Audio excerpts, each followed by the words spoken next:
because the revelation that I'm giving you today is not Rabbi Shapira.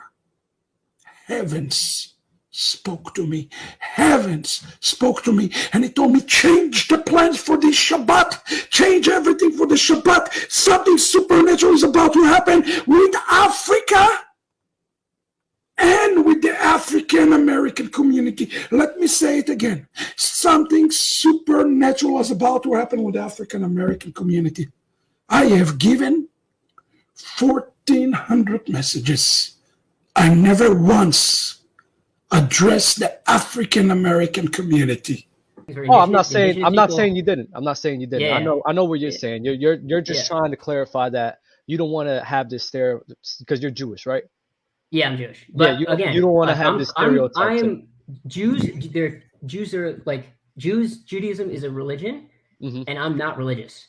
But Judaism is also a race. Like I'm 100% Jewish. Like if you look at me genetically, 100% Jewish, and you can track that back to. I mean, if you really want to go into it, there are like two types of Jews. There, like Ashkenazi Jews from Europe and Sephardic Jews from the Middle East and from Africa and everything like that. I'm 100% Ashkenazi Jew, so from like Poland, that area. Can I speak on this for a hot second? Please do.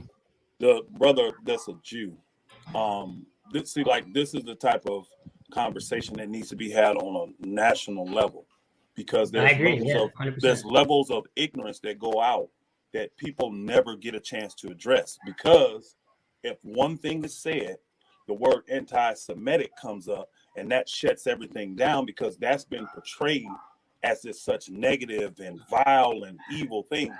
The problem is, like, I'm listening to you, and you freely on here for the whole world to hear admit that you're Ashkenaz, right? So anybody that can process, anybody that can research, could go right and say, where did Ashkenazi Jews come from? And when they research it, they're going to find out that Ashkenaz did not come from Shem. They came from Japheth. There's three lines that you have to come from.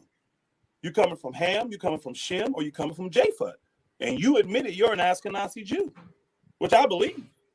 But you came from the line of Japheth. If you go back, that's not relevant, though. It's not even relevant. It's not relevant at all. It has nothing to do with the fact that I'm Jewish or not. It's not relevant. Hold on, bro. I listen to you. It is relevant because when you use a word like anti-Semitic, that is coming from being anti against the line of Shem. Brother, hold on, bro. I never cut you off. No, I know. But I'm saying, if I use the word anti-Semitism, would you rather say like anti-white Jew? Would you rather say that? Okay. Bro. This is the stuff that happens. This is the ignorance that goes forth. When the truth starts to come out, it gets suppressed. This is what they're trying to do to Kyrie. They want to suppress this level of truth that's in that movie. I actually know the man personally. They wrote the books and did the movie. I know him personally. I've had him for years. But if you do any research yourself, you're admitting you're Ashkenaz, and I believe you. But when you look up, where did Ashkenazi Jews come from? What line are they from? They came from the seed of Japheth. So that does not make them Shemitic or Semitic. And that's where the problem comes. That's why he's saying, how could I be anti-Semitic when I know who I am? I am from the line of Shem. So how can I be against myself? That's what he's saying. And now Jews will say, like you just said, well, that's irrelevant. That doesn't matter. Yes, it does, because now truth is being presented to the world. And Jews don't want that truth out there, because that word anti-Semitic would have zero power when they realize the people using it are not Semitic. They're not from Shem. Do you know who Japheth is? I'm telling you, that's irrelevant. It's completely irrelevant. It has nothing to do with genetics. It has nothing to do with real history. It's irrelevant. It's completely irrelevant. Did y'all hear what he just said? I'm sorry. Did y'all hear what he just said? He said it has nothing to do with real history. That's what he just said. The Bible isn't real history. We know that. It's stories. Where do you get, hold on, what does the word anti-Shemitic mean then, my friend? What does it mean? A Semite is from, it's very easy. Where does Semite come from? It does, again, like, it's irrelevant. It's a line of people. Let's say, hold on. You just said it. You just said it. I heard your words. The Bible is not real history. It's not real. But the word, the anti-Semitic comes from the Bible. No, it comes from a word that's in the Bible. I got you. Okay. All right. So you use a Bible term to defend yourself as a people, but we don't believe in the Bible. I'm not using the like. I want people to understand. I want people to make sense out of this. I'm saying if you don't like the term anti-Semitic, no, brother. No. If you don't like it to refer to Jewish people, okay. I don't believe that, but I'm Shemitic. I know I am. I know who I am. So I don't have a problem with it. The problem but you do though, because you don't like the term. The people who don't like Jews are not referring to you though. They're not referring to you. They are because they're using my line. I'm from the Shemitic line. They didn't kill 6 million of your people in the Holocaust. It didn't happen. It didn't happen, and you know that. Let me ask you this: How many of my people you think got killed in the transatlantic slave trade? Irrelevant. It's irrelevant. You're just doing whataboutism. It's irrelevant. They didn't kill you because of your race. They didn't kill you because of your race. They enslaved you. But not, no problem. Yeah, it's irrelevant. I think the people can see where the issue lies. When the real facts hit the table, the instant word from your mouth multiple times has been it's irrelevant. I didn't want to do an argument like this, because I knew you would come against me. We're never going to agree. If you actually notice, I'm not arguing with you. I'm not amped up about it. I'm saying to you, there's ignorance surrounding the word anti-Semitic. And the ignorance is when the truth about that word comes out, Jews want to suppress it. Ashkenazi Jews like yourself, Sephardim Jews like your brethren, they want to suppress that. They don't want that level of truth coming out. And you want to suppress that truth because you will get on here and you just said it. The Bible's not real. It's not real history. You know what? It's my history, though. It is real history. You don't see it as it's not. But it's a Hebrew book. It is. There's the one thing. Go ahead. There's Holocaust denial in that movie. So that's what. I don't know. Hey, Aaron, I got the documentary. That's what someone told you. You didn't see that in the movie. I promise. It's. I literally saw the screenshot. The Holocaust did not happen. The murder, I literally saw the exaggeration of what happened in the Holocaust. That's what the movie speaks on. It's the same thing as Holocaust. That's what it speaks on. It's literally the same thing. And that type of That's not the same thing, bro. But let me. This is really important though. That type of thinking makes it seem, and makes it. Hey, my brother. At one time in history, it makes them look like others. My brother. At one time in history, it was said that only 2 million people got killed in the Holocaust. How are we at 6 million now? And also, ridiculous things. But I appreciate that you guys were able to come on and express your perspectives. I know that. Now, what does that have to do with the African American community? That's where we have to turn to the Bible. We have to understand what the prophets of Israel has been telling us and been prophesying to prepare us for this day. And it's not going to be a long message, but it's very clear. Friends, I'm sitting down praying, and a voice from heaven speaks to me. Today, I have to tell you what the voice of heaven has said. Here is what the voice from heaven said. Are you ready? The voice of heaven said, Africa has the seed of Israel all throughout the continent. All throughout the continent. This was a surprise for me, friends, when I saw these clusters in Africa, when I start to hear the report. Friends, because of you, we distribute 1,000 books. And our people rejoicing, our people returning to the roots. We are starting to hear reports of revelation in Africa of the Jewishness among the Lembas from Kenya, from the Igbos, from Madagascar. We're getting all of those reports, and God spoke to me before I even opened the scriptures. And he says to me, you know what this is happening? This is happening because the bride have an article of clothing in Africa. And unless Africa is ready, the bride cannot be ready.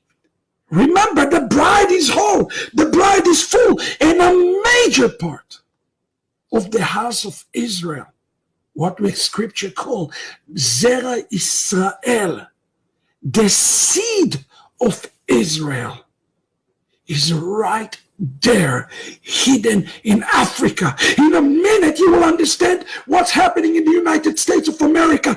Tune in with me. Stay on this message right now. I need you to focus. It's starting to happen among the natural branch in Africa, which is the seed of the house of Israel. This is the root. They are returning to the root. Zimbabwe is experiencing a return to the root. And when Zimbabwe, Batputsi, where Nigeria, where Kenya, where Madagascar will return to the root, it will affect every black person in the world. You know why? Because they are spiritually connected to Africa, and Africa connected to the 12 tribes of the house of Israel. So if we heal the root, we are going to be healing the entire, which including the African American community, friend, in the United States. But Satan doesn't want it. So now what does he do? He is turning African Americans against Jewish people without knowing that they are affecting the root that they actually belong to. And there's only one who can restore them to the real identity, and his name is Yeshua. And the time is now. This is why we are seeing this revival. Look with me what it says. According to our sages, it says, according to Amos, chapter 9, verse 7. Check this out. I saw this verse. I was floored. It says, Israel, these northern tribes, Nikreu, they are called Kushim. Kushim. They call Kushim. The word Kushim comes from the word Kush. Kush is Ethiopia, or the area surrounding Ethiopia. And it says that Israel is likened, or they are called Kushim, as it is say. Kushim comes from the word black. As it is says, this is from the Talmud, quoting Amos chapter 9, verse 7, Alo kibnei Kushim atem li. You are Israel like the sons of the Kushim. Is mentioning even Moses and the wife of Moses, referred to in Hebrew as Cushi, which is referred to as Ethiopian or black. Can you kind of rectify, because I know that they explain, because the Midrash, the oral Torah, kind of gets into that whole idea a little bit, if you could expand on that. Well, first, it just seems like a glaring contradiction, because it refers to her as a Cushite, and we know she was the daughter of a Midianite priest, and they were Midianites. So was she one or was she the other? And the commentators come in to help us based on what they've received from the transmission all the way from Moses, that indeed she was a Midianite. They refer to her as a Cushite because that was a term used to describe someone of beauty. And there was a commentator who had said that this is what they would have said to any of the Ethiopians, that they had that beauty. So this term was, I guess, Ethiopians were good looking back then. They're good looking today, I guess. I'm not the judge for that. Kushim. You Israel are called Kushim. Why? Because the prophet is telling us that there is part of Israel, let's call them the remnant. Let's call them those who have been scattered, who are like the Kushim. Now, when the prophets speak about them, he's not speaking about them in a favorable way. Why? Because they have been scattered. They have been gone. They are no longer there. Look at this. It says in Amos, to me, O Israelite, you are just like it's translated as Ethiopians, but it is not say Ethiopians. That's not what Hebrew Holy Tongue says. Let us not manipulate the Holy Tongue. It says Kushim, atem libnei Israel. You are like the Kushim, declares the Lord. Why? Because Israel is there in the Kush tribe, brought Israel out from the land of Egypt. but also the Philistine from Kaftor and the Armenians from Kiev. Okay? Israel, number one, make yourself the note. Israel has a name. And one of the names that Israel is called by is Cushim. Cushim is a generic name for anybody who is black. Now, I want to be careful here. I am not saying that every black person is from the seed of Israel. That's not what I'm saying. I am saying that, as we're going to see in 1 minute, it is this specific group of the house of Israel who is scattered in Africa that is called Cushim. That's speaking about, specifically here, about a subset from the house of Israel. Now check this out, what the prophet's saying. It says in Moed Katan, this is in the Talmud, recorded in the Talmud. Similarly, you can explain the verse as you not much as mine as the children of the Cushite, children of Israel. Is their name Cushite? No, their name is not Cushite.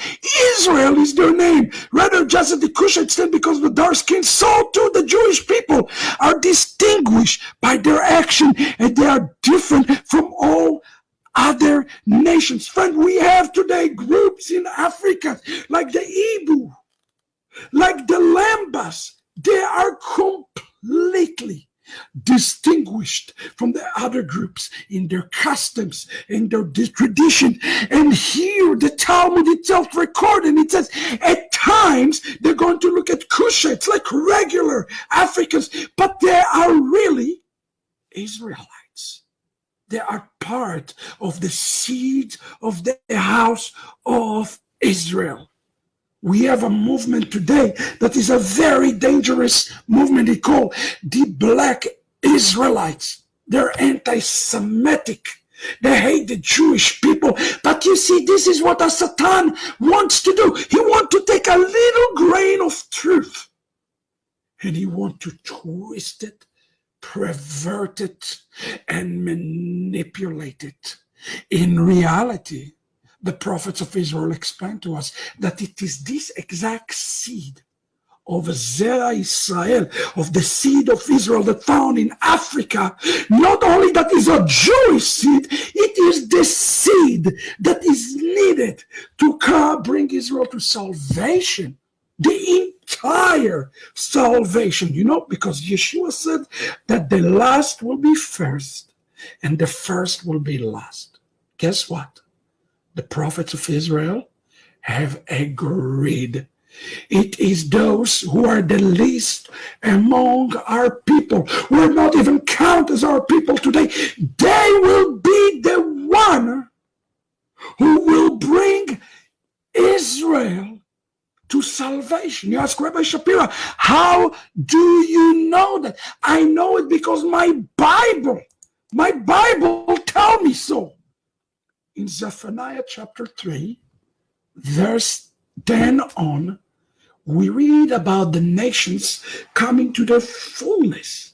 And as they come to their fullness, we see how this fullness is going to take place in part of the salvation of all of Israel. Now we read. What do you think?